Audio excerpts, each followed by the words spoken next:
नमस्कार, स्वागत है आप सभी का एबी स्टार न्यूज में और मैं हूं आपके साथ जुबैर चौधरी। वक्त हो चला है हमारी देवभूमि का, तो वहीं खबर काशीपुर से है, जहां भाजपा और कांग्रेस पर जमकर बरसे दीपक बाली। आपको बता दें कि वायरल वीडियो का खेल कर रही भाजपा और कांग्रेस पर आम आदमी पार्टी के प्रत्याशी दीपक बाली ने जमकर हमला बोला है। उन्होंने कहा है कि उनकी वीडियो की पूरी सच्चाई को नहीं दिखाया गया, बल्कि उनकी लोकप्रियता से बौखला कर अधूरी वीडियो को वायरल कर जनता को भ्रमित करने की कोशिश की जा रही है। काशीपुर विधानसभा से विधायक प्रत्याशी दीपक बाली ने भारतीय जनता पार्टी और कांग्रेस पर काशीपुर की जनता की सहानुभूति प्राप्त करने का असफल प्रयास कर रहे हैं। इस दौरान उन्होंने कहा कि उनकी तरफ से भाजपा और कांग्रेस के लोगों ने काशीपुर को जिला बनाने के नाम पर बरगलाने की बात कही थी। वहीं बाली ने कहा कि इस वायरल वीडियो को एक ऐसे व्यक्ति की तरफ से वायरल किया जा रहा है जो कि 20 सालों से इस शहर में गंदी और घटिया राजनीति का परिचायक है। वहीं विधायक हरभजन सिंह चीमा पर तीखा हमला करते हुए दीपक बाली ने कहा कि 20 सालों से शहर को विनाश की कगार पर पहुंचाने के बाद वह इस शहर की साफ सुथरी राजनीति का स्तर भी गिरा रहे हैं।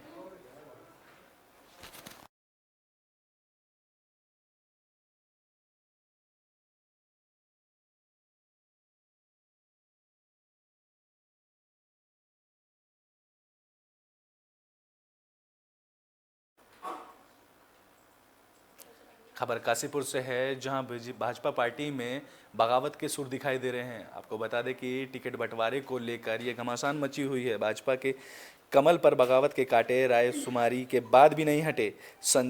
सांसद अजय भट्ट कमल की टहनियों से कांटे निकालने की कोशिश कर रहे हैं। आपको बता दें कि काशीपुर में एक सभा के दौरान अजय भट्ट ने कहा कि भाजपा से जाने वाले नेताओं को मनाने की कोशिश अभी भी जारी है, लेकिन बगावत से पार्टी को कोई नुकसान नहीं होने वाला।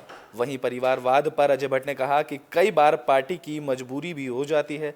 जहां उन्होंने नोट देकर टिकट देने के आरोप पर भी भाजपा के बागी राजकुमार टुकराल को नसीहत देते हुए कहा कि टिकट ना मिलने पर किसी को भी इस तरह के बयान नहीं देने चाहिए जिससे पार्टी की छवि खराब हो। मर्यादा में रहकर ही अपने बयान देने चाहिए।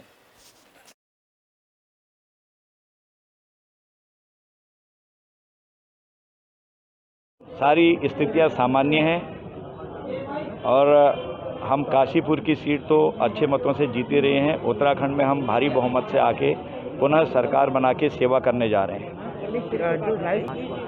कहीं नहीं है, अगर कोई है तो आप मुझे बताएं तो हम उसके बारे में बता पाएँ। मेरी नज़रों में कोई नहीं है। इक्का दुक्का जो चले गए वो चले गए, उनको नहीं आ पाए। कोई आ रहे हैं, कोई जा रहे हैं। हाँ तो चले गए, कोई खास बात नहीं, कोई खास बात नहीं। अगर जा रहे हैं तो हमारे कार्यकर्ता नहीं है और लोग रुद्रपुर के हमारे विधायक हो सकते हैं। खबर नरेंद्र नगर से है, जहां मतदान का तारीख पास आने के बाद सभी राजनीतिक दलों ने चुनाव प्रचार तेज कर दिया है। आपको बता दें, जैसे जैसे मतदान की तारीख नज़दीक आती जा रही है, वैसे वैसे चुनाव प्रचार तेजी पकड़ता जा रहा है। तो वहीं नरेंद्र नगर विधानसभा के कांग्रेस प्रत्याशी ओम गोपाल रावत अपनी टीम के साथ चुनाव प्रचार करते हुए दर्जनों गाँव में पैदल चलकर तपोवन पहुंचे, जहां क्षेत्रीय जनता और कांग्रेस कार्यकर्ताओं ने उत्साह के साथ नारेबाजी करते हुए उनका स्वागत किया। इस दौरान ओम गोपाल रावत ने तपोवन क्षेत्र में घर घर जाकर अपने और कांग्रेस के लिए वोट मांगे। वहीं चुनाव प्रचार के दौरान ओम गोपाल रावत ने भाजपा की कथनी और करनी में भारी अंतर बताते हुए कहा कि भाजपा जो कहती है वह करती नहीं है। उन्होंने कहा कि भाजपा जनता का भी विश्वास खो चुकी है। आम जनता परिवर्तन का मन बना चुकी है और 2022 में कांग्रेस आ रही है, भाजपा जा रही है। इस दौरान चुनाव प्रचार में उनके साथ कांग्रेस नेता वीरेंद्र सिंह, वरिष्ठ नेता जगमोहन सिंह भंडारी समेत सैकड़ों कार्यकर्ता शामिल रहे।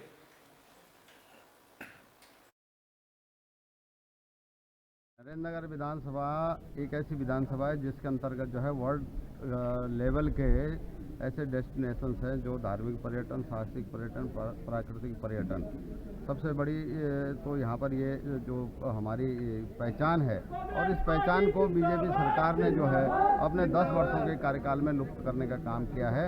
हमारी मांग ये है, अगर सरकार आती है तो उसमें हम अपने घोषणा पत्र में भी इस चीज़ को रख रहे हैं कि ये वाला जो क्षेत्र है तपोवन से लेकर के कोडियाला तक का, यहाँ पर जो है एक तो जो योगा का इतना बड़ा डेस्टिनेशन यहाँ पर है, लेकिन दुख की बात है कि अभी तक जो है यहाँ पर सरकार का अपना जो है योगा का जो सर्टिफिकेशन का कार्यक्रम है वो नहीं है।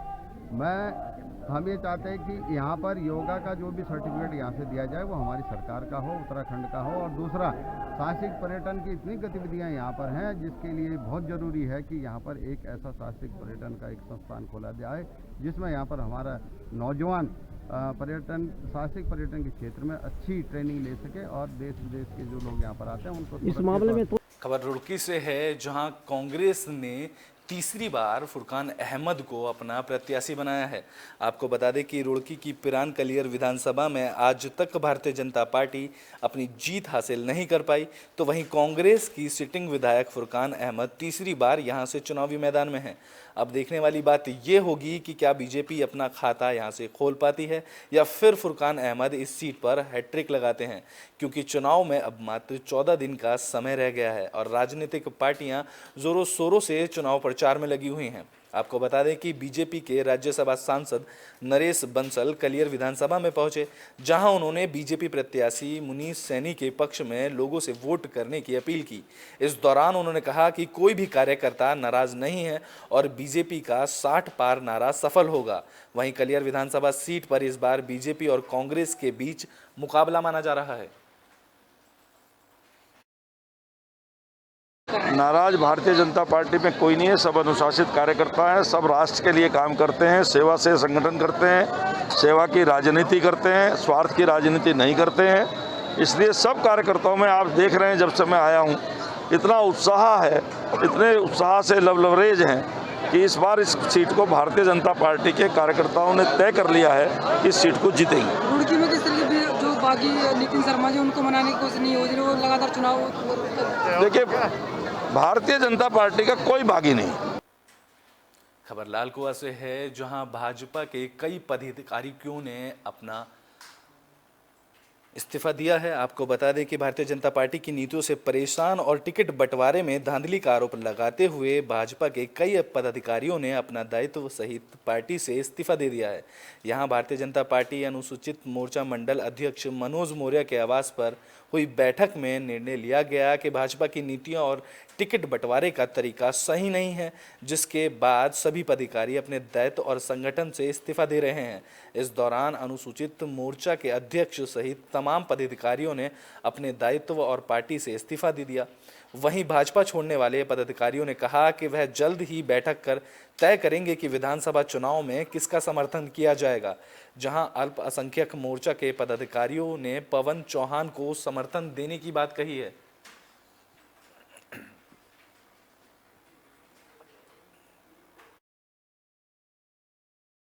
अब पार्टी छोड़ने का विषय तो यह है कि हम पार्टी की इस चुनाव में जो भी पार्टी ने रणनीतियाँ है, जो टिकट वितरण की है, उनसे नाखुश हैं, इसलिए हम पार्टी छोड़ रहे हैं।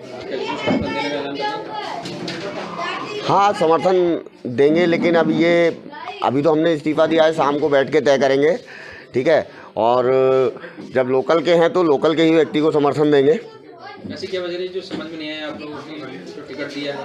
क्या बागी थे इसलिए या कोई और वजह? नहीं, बात तो बागी की नहीं है। देखो, जो लोग अपने अपने प्रयास करते हैं, कोई प्रयास में सफल हो जाता है, लेकिन रणनीतियाँ ये गलत है ना कि आप उन व्यक्ति का ख्याल नहीं रख रहे हो जो जिन्होंने एक भाजपा परिवार को जोड़ने की कोशिश की, हमेशा से परिवार को जोड़ा, ठीक है। कल आज उनके साथ हुआ है, कल हमारे साथ होगा, तो इससे बेहतर तो ये नहीं कि समय रहते ही पल्ला झाड़ लेना चाहिए।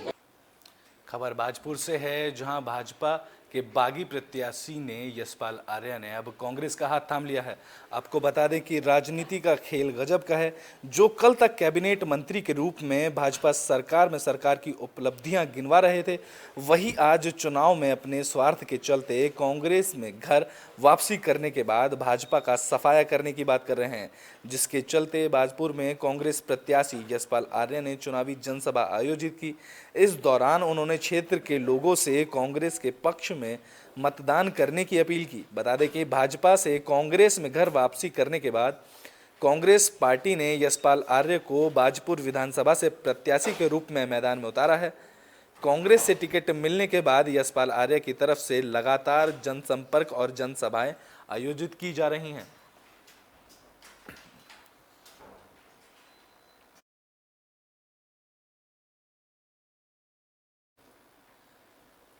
हमारी देवभूमि में मेरे साथ बस इतना ही। देश और दुनिया की तमाम खबरों के लिए देखते रहें एबी स्टार न्यूज़।